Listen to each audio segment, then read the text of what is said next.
This is the third time now I'm trying to do this video. It's been a pain in my you-know-what for just trying to get this. I finished it once, and the second time it just bugged out.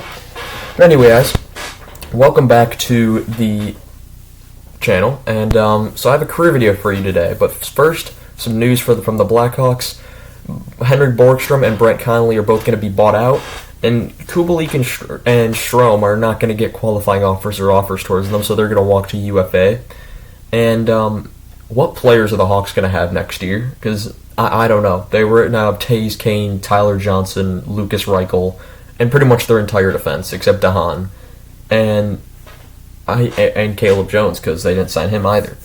But literally, they have about 7 players I can name who are going to be in the roster. Everyone else either hasn't been signed or anything. So I'm not sure how that's going to work. Anyway, today we have a career video. It's the video of the late Bryan Marchment, who passed away on July 6, 2022.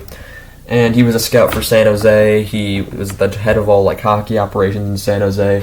He was a Chicago Blackhawk. That's why I'm doing this video. So I will do a little career video here. We did Keith's yesterday. We'll do Bryan Marchment's now. He was also a defenseman, so it works out.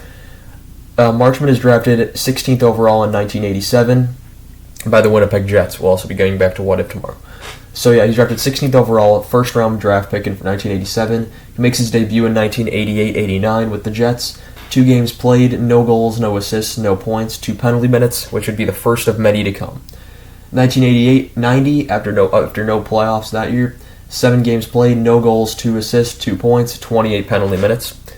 1990-91, 28 games played, 2 goals, 2 assists, 4 points, 91 penalty minutes. That's his first big one.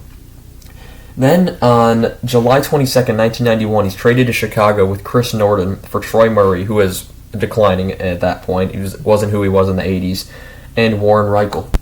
In 1991-92 with the Hawks, he plays 58 games, 5 goals, 10 assists, 15 points, 168 penalty minutes, and the Hawks go on a run in the playoffs. 16 games played, 1 goal, no assist, 1 point, 36 penalty minutes in that run. 92-93, 78 games played, 5 goals, 15 assists, 20 points, and then a whopping 313 penalty minutes. I've never seen, I don't think, that much in my entire life in a season. 4 games played in the playoffs as they're embarrassingly and surprisingly swept in the first round by St. Louis, kind of a huge shock. And no goals, no assists, no points, 12 penalty minutes. Then in 93-94, he starts the season with Chicago, 55 games, 4 goals, 11 assists, 15 points, 166 penalty minutes in total. But on November 2nd of that season, November 2nd, 1993, he's traded with Steve Larmer to Hartford, and there's a 3-way deal with the Rangers. So in the end, Steve Larmer, Nick Kypreos, Barry Richter, and a 6th round pick, which would become Yuri Litvinov, who will go to New York as they win the Cup that year. Hartford gets James Patrick, Darren Turcotte, and Bryan Marchment, and then Chicago gets Patrick Poulin and Eric Weinrich. Trouble saying that name. And yeah, it's one of those trades that the Rangers made just to add in some veterans and some leadership on their team. And then Mike Heaton was in charge there, so he was making these kind of moves, just bring in these old players from the Hawks since he just left the Hawks. And now moving on, so he finishes the season out with Hartford. I have the Carolina magnet up there, but Hartford. And then on August 30th, 1994, during that offseason, he sent to the Edmonton Oilers in compensation for Hartford signing, it's an offer sheet, Stephen Rice. So he goes to Edmonton after playing not many games. I think it was 40 games in Carolina, I think, something like that. So yeah, or Carolina, Hartford.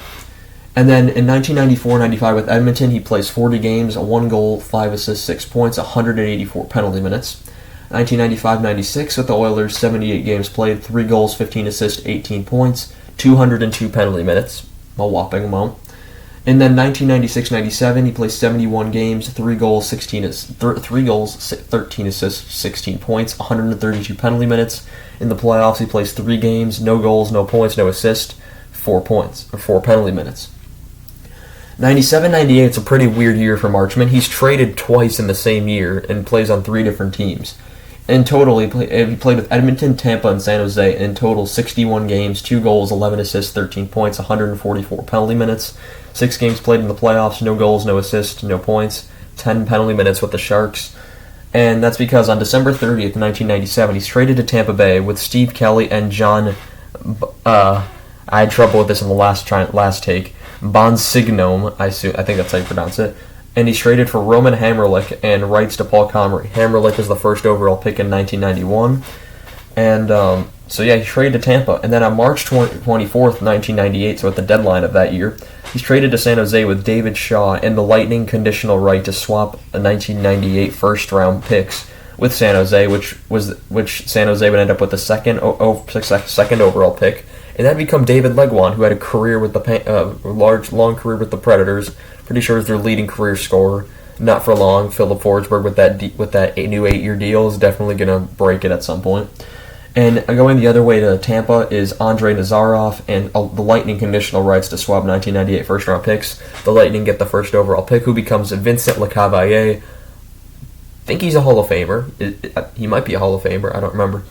And he was a big part of that cup run in that 2004 for the Lightning, and he had a couple 100-point seasons, and I believe in 06, I think he had one, and maybe 07, I can't recall.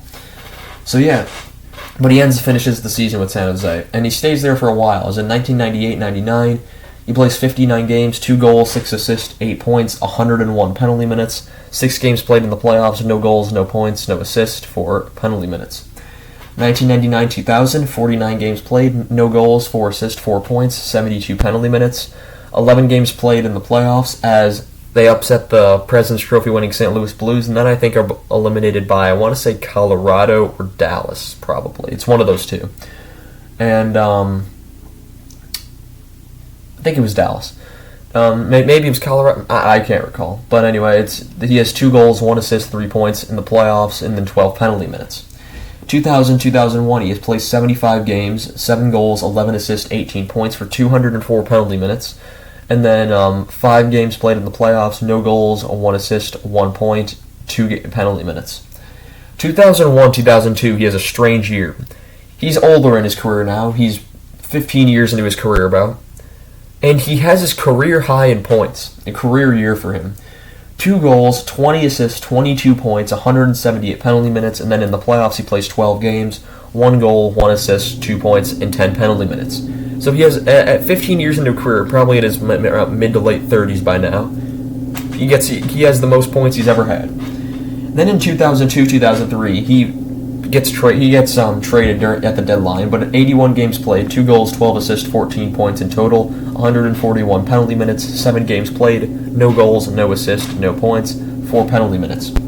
And on March 8th, 2003, he's traded to Colorado for 2003 third-round pick, which would become Ryan Donnelly. I can't recall that name. I don't think he played in the NHL. And then 2003 fifth, which would become Brad Richardson. If you don't know who Brad Richardson is, he's played with the Kings, the Canucks. I'm pretty sure he just retired, so pretty long career. And he scored the game winner with Arizona in the 2020 bubble playoffs in Game 4 against Nashville. He got the OT winner to send Arizona they gave them their first playoff series win since 2012. So it's a name. And he finishes the season with Colorado. So he's acquired at the deadline. Colorado upset in the first round by Minnesota. They were up 3-1. That would also be Patrick Waugh's last series. So yeah.